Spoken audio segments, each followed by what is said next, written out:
O WhatsApp começou em 1995. Tu já era empresário naquela época ou você foi o primeiro? Foi meu primeiro negócio. Pior que eu sei, eu meio que ouvi o Nerdcast com você, é? cara. Eu vi. Você leu meu livro. Li teu livro. Cara, é que assim, se o Monark soubesse ler, eu acreditava. Pior que ele não tá nem zoando. Não, pior que eu já li Bom, pra caralho. pra quem não sabe ler, pode escutar um podcast. Então, até fazer um podcast. olha aí, tá vendo? ó, Tá democrático hoje o Tá mundo democrático. do mercado de serviço aí. Mas que pira foi essa? Tu deu aula de inglês? Porque assim, Não. tu tava me contando que tu saiu do Jabur, lá no Rio. Jabu é um lugar de responsa, né? Uma periferia daquelas bem bacana lá no Rio. Salve Jabu aí, Marco 7, Senador Camará, Santíssimo, ali, Bangu, essa área ali bem... Conheço o Bangu, tem vários amigos lá. né? Quando eu ia pro Rio, eu muito ficava legal. lá. Meu irmão mora em Quente pra Realengo. caralho! Muito quente, muito quente. Porque é uma Cuiabá. montanha É, o Cuiabá do e o Rio. sol focada nas montanhas e sem Bem vento quente. nenhum. O Bangu Bem é quente, isso. 44 graus, É, fácil. Acho que foi lá que eles começaram a instalar aquele lance daqueles aspersores no trem, na estação de trem. O primeiro sai aspersor foi lá. aquela vaporzinho Na de minha água. época, quando eu andava de trem, não tinha aspersor Não nenhum. tinha essa porra, não. Tinha só alguém espirrando e dava uma aspersão de baba no ar, assim, entendeu? Nada, Não, espirra cara. de novo, aqui, ó. No cangote, né, cara? Não, era sinistro. Mas, enfim, eu fui parar em curso de inglês nada planejado, né? Eu queria ser militar, entrei na Marinha, no Colégio Naval, fiquei 2 anos. Depois eu saí no final desses 2 anos, fui convidado a me retirar. Famoso expulso. Não é? O famoso, por favor, não renove essa matrícula. Foi uma fase muito legal para mim, mas não era a minha vocação, né? Não tinha essa vocação de tanta disciplina como o militar precisa ter. Não é o meu quadrado, né? Você não é o Yes Man, né? Não parece mesmo, Não é o meu perfil. Né? Então, eles me fizeram um grande favor de me convidarem a que eu saísse. Tem um carinho enorme. Tanto é que eu voltei lá no colégio esses dias. Fizeram uma homenagem para mim. Eu dei uma palestra. Foi super legal. Uma palestra para os alunos. Tem super carinho ali, porque, enfim, né? Primeiro, tem muitos amigos lá. Segundo, foi uma fase interessante, assim, muito importante na minha vida. Embora te ensinou o que tu não era. O que eu não era, mas aprendi coisas boas também lá. Mas quando eu saí de lá e expulso, fiquei muito sem moral em casa. Meu pai era sargento do exército. Caralho. Você imagina, meu pai não era oficial, então estava E tu ia sair de lá oficial. Eu ia sair de lá oficial, então assim, meu pai estava muito orgulhoso, muito feliz. De tu tá ali. De eu estar ali naquilo, e não rolou, não funcionou.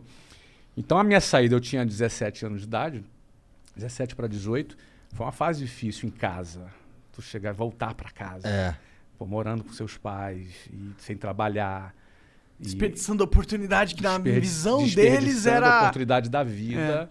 E que era bem compreensível que do ponto de vista deles era o top, né? Sim. E, obviamente, a preocupação natural dos pais. Aí fui fazer o 3º ano, para depois fazer o vestibular. E aí ia fazer vestibular para a área de tecnologia. Eu ia ser engenheiro de software. Essa era... Em 1991 falava, no futuro, tecnologia vai ser... E estava certo. Acertaram. Não E acertaram. E eu, então vou fazer. Fiz o vestibular, era bom de prova naquela ocasião. Sim, Passei. era mesmo, porque para passar no colégio naval... O colégio era bem difícil, né?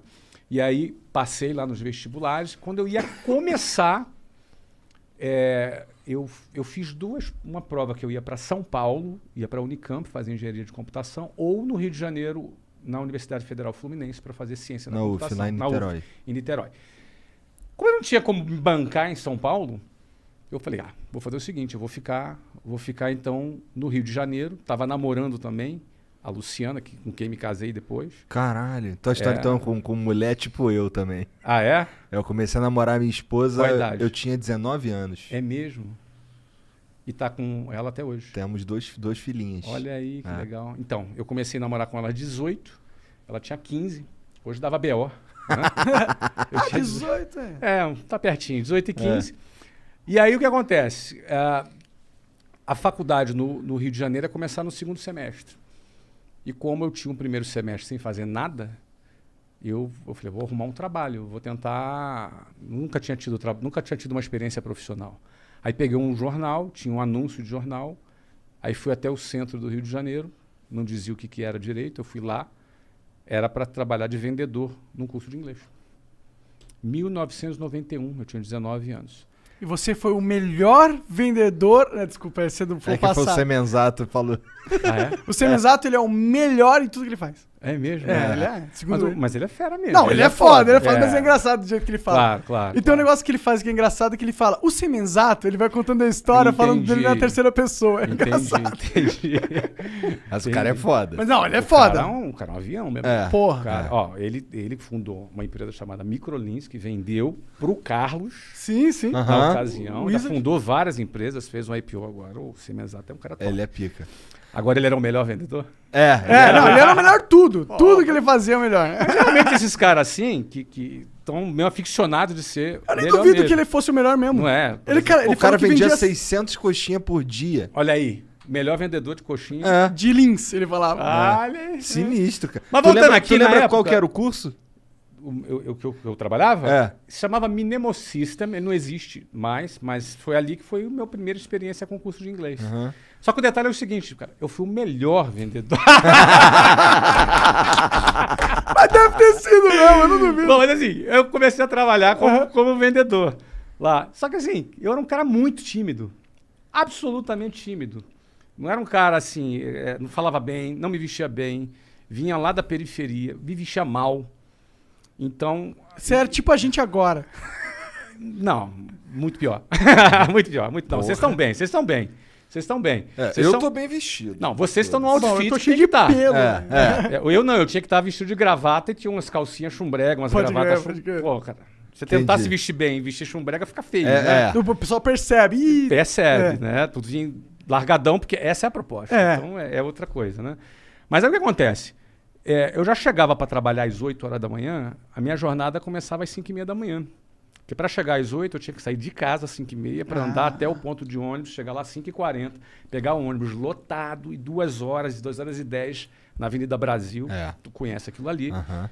Não é? Calor já chegava no escritório 8 horas da manhã, cansado, suado, amassado. Todo amassado. Porque dentro do ônibus é o quê? É um cara do teu Sim. lado aqui, outro cara com sovaco na tua cara, outro cara se esfregando atrás de você. se Não, não é rolar isso. uma passada na bunda ali. não, mas que bunda. Ninguém tem bunda dentro do ônibus, meu amigo. É todo mundo atrás. Então, assim, tu já chega assim, meio fedidão. É. E aí chegava um cara que morava a 15 minutos ali do centro, arrumadinho, cheirosinho, sentava do meu lado, bom dia, e a gente ia competir. Não é? Então, assim, a primeira coisa que eu comecei a aprender é que a vida não é justa. Ela não é justa. Eu já começava 2h30 ralando, o outro já começava 15 minutos. Aí, diante da vida não ser justa, vou fazer o quê, cara? Vou me lamentar? Vou ficar puto, vou chorar. Vou protestar, vou fazer uma greve.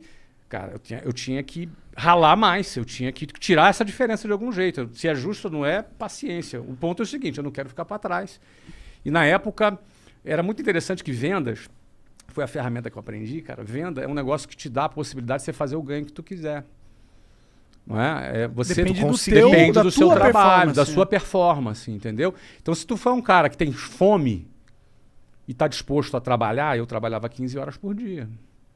Acordando cedão, pegando Acordando horas. cedão. E eu e- chegava em casa depois de meia-noite, todo dia. Caralho, Nossa. então tu dormia, sei lá, 4 horas. Eu dormia por umas 5 horas, porque eu acordava às 5 para sair 5h30. Você consegue? Eu não consigo funcionar. Não, hoje com não, 5 horas. mas na época com 19 anos. É o que tem. Era o que eu tinha, cara. Era o que eu tinha pra vida ali. Então, assim, agora eu pensava o seguinte: se eu bater as minhas metas, se eu fizer o que eu tenho que fazer, tinha um plano de carreira nessa empresa. Eu falei, cara, vou dar o meu tudo aqui pra chegar lá. Para resumir, eu trabalhei 4 anos nessa empresa. Aí tive uma carreira de vendedor, depois fui gerente de vendas, fui diretor de vendas, cheguei a trabalhar em outras cidades, fui assim um cara bem sucedido como vendas. E foi daí que eu cheguei em 1995, na tua pergunta, ao WhatsApp. Porque chegou um ponto que eu quis fundar a minha própria escola. E em 1995 foi a oportunidade o momento que eu achei que era oportuno. Essa oportunidade aí veio porque tu juntou uma grana? Então, não. Por que acontece? Eu ganhava bem, tá? Eu ganhava, para você ter ideia, aos 22 anos, eu ganhava R$7.000 em Nessa época 1994. Nossa, Daquela época, isso é 7 mil daquela dólares. época. Naquela época que era R$7.000. É. Sim, isso aqui não era pra caralho. Dava pra bastante. comprar carro e o cacete. Dava. Então, só que é o seguinte, eu casei aos 20. Já também tem uma despesa grande ali. Veio despesa. Aos 21, eu fui transferido para a Venezuela. Na época que o Hugo Chávez estava preso, uma tentativa de golpe. E Venezuela era um país sensacional, cara. Naquela época. Venezuela era um país... Olha, eu conheci celular na Venezuela. Caralho! Não tinha no Brasil, na Venezuela tinha. Um país super desenvolvido, um país rico, super bem. Eu morei lá na Venezuela esse tempo. Só que fui roubado, perdi tudo. Voltei pro Brasil, começando do zero aos 22 anos. Bom, não era tão bom assim então, né? Não, muito ladrão. Muito ladrão, cara. Entraram, roubaram a empresa, roubaram meu carro, roubaram... É uma coisa de louco, que cara. Merda. Era daquela cultura. Caralho, roubaram tudo. Roubaram tudo. Tudo. Meu tudo já não era muito. Mas era tudo. Era o Tudo meu é tudo. 100%. Tudo é tudo, exatamente. Cara, eu voltei... Agora, quando eu fui, eu virei pra Luciana. A Luciana falou assim... Eu falei pra ela da proposta de... Ela falou, qual o pior que pode acontecer? Aí eu pensei assim, ó, de perder tudo e voltar falando espanhol. Que foi exatamente o que aconteceu. A gente perdeu tudo, voltou falando espanhol. Mas beleza, tinha uma experiência, estamos dando risada aqui. Durou quanto tempo isso? 8 meses. Ah, um bom tempo. Deu tempo de aprender espanhol? Deu. Claro, sempre pode melhorar, mas deu. Fala um pouquinho, mais. Solamente um pouquinho. E aí o que acontece? Voltei em 1994, eu tinha 22 anos. Nessa época eu voltei e bombei. Fui bem, aí assumi várias filiais, ganhei bem. Só que eu comecei do zero em janeiro de 94. Em dezembro de 94 eu saí. Não tinha tempo de juntar uma grana suficiente para abrir um negócio. Mas aquele era o meu timing. Era o meu momento. Então tinha algum dinheirinho. Você tinha ganhado expertise. Eu tinha ganhado expertise, eu estava confiante, entendeu?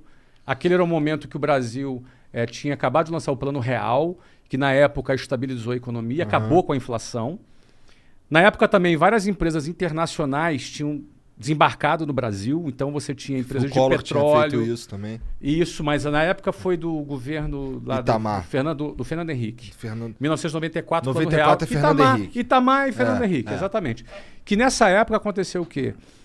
Eles quebraram o monopólio de telecomunicações, aí vieram várias empresas do exterior para o Brasil, e foi a época que o inglês passou a ser percebido como fundamental, porque com a entrada das multinacionais, o inglês era garantia de Falei emprego. inglês era garantia de emprego. Então, antigamente era assim, quando eu vendia inglês, olha, no futuro o inglês vai ser importante. A partir de 1994, no inconsciente coletivo, não era no futuro, era agora o inglês vai ser importante. A demanda estava em alta. E a demanda em alta para adultos. Falei, cara, o momento é agora. E aí, checão especial meu, da minha mulher. Cheque especial? Caralho, tu é juros muito absurdos. brabo, cara. Mas eu não recomendo que ninguém faça. Cara, mas eu faria de novo. Agora você Não, mas não recomendo. Porque é 12% ao mês de juros. É um absurdo essa porra. 12% de juros. Mas era assim, eu tinha uma graninha, que não era o suficiente, mais o cheque especial, que também não era o suficiente. Dava pra gente montar a escola e pagar um mês de conta. Se não vendesse, mês seguinte, a gente tava quebrado já. Entendi. Então- Que loucura, isso deve ser foda, né? Trabalhar com esse tipo de pressão. Mas o cara Mas é a o... vida do empreendedor é a pressão. Mas É, o cara mas não nem sempre esse tipo, Às né? vezes pior, né? Covid, por exemplo. Foi pra você, foi pressão? O quê? Tá louco. Foi o momento de maior pressão da minha vida. Por quê? Porque fechou todas as escolas, cara. Entendi. Fechou um Você já clube não de tinha futebol. vendido já? Fechou um clube de futebol. Fechou todas as escolas. Entendi. Não, eu vendi em 2013, mas em 2016 eu recomprei. Ah, tu recomprou? Sim. Então você é dono da WhatsApp agora ainda? Eu patrocinei você, cara. É verdade. O né? Monarca é que meio, eu sou meio devagar, burro, cara. né? É verdade. Ele é meio Pô, devagar. acabou de me agradecer porque eu patrocinei o negócio, cara. Pô. É verdade, é verdade. Eu tô recomprei. aqui de bobeira com essa porra dessa... Ah, dessa... às vezes os caras vendem, mas fica como conselheiro. Porra, tu Não, eu pensa sou como- burro. Tá como bom, é que tá o bom, Covid não tem fudeu, isso, cara? Fechou as escolas, pô. Fudeu, pô. Pô, fechou, cara. Fechou Faz tudo. sentido, faz sentido. Por isso que você lançou o curso online, imagina. Não, eu tinha lançado antes. Ah, tu tinha lançado antes? A gente fez o patrocínio antes. É verdade. É verdade. A gente fez o patrocínio antes do Bom, Covid. chega de comprovar que eu sou burro. Não, tu não é burro. Você é um cara esquecido. Só. Tá tudo certo. Por que será? É, cara. É isso, enfim. Tem um... Entendi. Bom, então, tá. Lá no... Mas aí, é interessante que tu bombou na mesma época que o Semenzato quebrou. Quando o Semenzato quebrou? Foi em 94, quando começou o lance de... Ah, tá. É. Não, mas eu bombei... Aí em 95 a gente fundou a primeira escola. Aí é o seguinte, cara. A gente meteu mais de 1.000 alunos no primeiro ano. Da hora Tu foi demais. professor de inglês, tu tem noção que é 1.000 alunos na escola. Ou, E mas escola de aí, inglês mas aí, pagava caro. mas aí mas assim, no primeiro mês lá, aquele 100. mês que era... 104 matrículas no primeiro Esse mês. daí dava pra bancar... Pagava as contas. Ó, eu precisava fazer 100 matrículas por mês para pagar as contas. Isso pode parecer uma loucura, e por isso eu não recomendo que ninguém abrir negócio com cheque especial. Mas eu já tinha muito know-how de vendas, eu tinha 4 anos de vendas. O melhor vendedor de curso de o inglês. melhor. E tinha network já. Estabelecido algum, pelo menos? É que não rola. É que é B2C, né? Não rola muito networking. Você tem que, na realidade, captar alunos. E eu sabia fazer isso, entendeu, Monark? Como que é o segredo de captar um aluno? A metodologia que a gente utilizava, para cada aluno que se matriculava, ele indicava alguns amigos dele. E a gente ia conversando com essas pessoas, ia batendo papo com essas pessoas, convidava para ir na escola, as pessoas iam e se matriculavam. E o aluno que indicava ganhava desconto? Ele tinha algum benefício Entendi. para fazer isso. Então, isso fazia com que a gente, sem grana, conseguisse atrair alunos ali já no início. Agora, marketing boca a boca. era um trabalho de formiguinha, entendeu? Até porque a gente não tinha dinheiro, não tinha nada. Agora, a gente tinha essa técnica. E a gente, através dessa técnica, matriculou muita gente.